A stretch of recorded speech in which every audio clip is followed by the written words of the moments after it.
really do look for signals, basically where is the future here and now, and use that as a way to identify trends. And I follow those trends by 2050. So this is commonly referred to as the energy, water, food nexus, creates a lot of stress. But I'd really like everyone to think about the value of water, not just the price of water. Business has been around for hundreds of years, and people debate about, as they say, whiskey's for drinking and water is for fighting. And it's been going on for a long time. And I do believe that there are, opportunities where you can be a good steward of the water asset, like the one I explained. And it's helpful for the ag business and for the environment.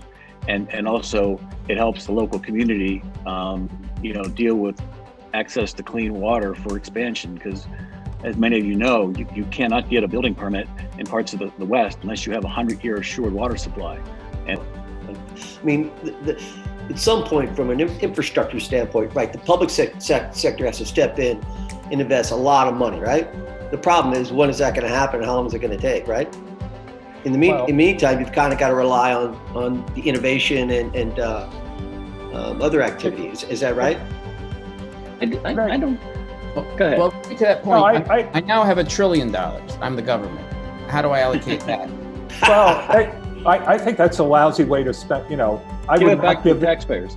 I would not give the government $1 trillion to invest. I would want the public sector to change policy by having technology companies and multinationals go around and influence public policy.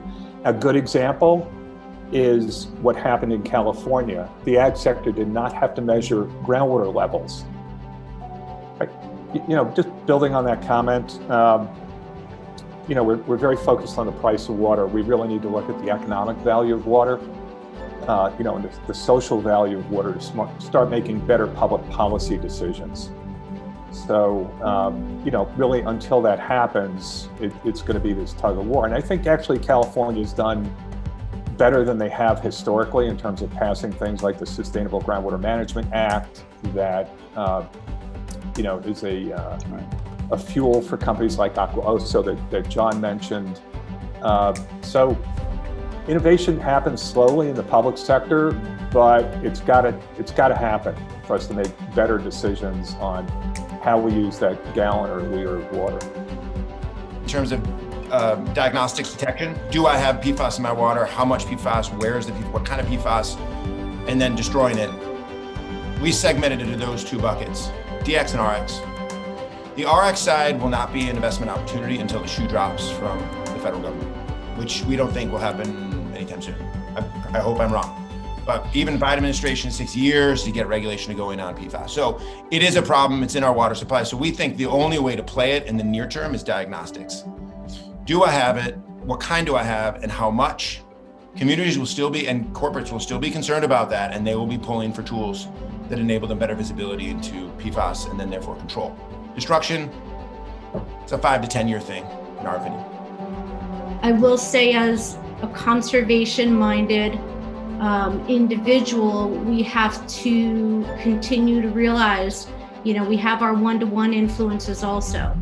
And whether you're talking about PFAS or eliminating plastic bags or decreasing usage of plastic bottles in your consumption, we're individuals. So we can influence the people who are in our family, in our neighborhood, in our community, in our networks.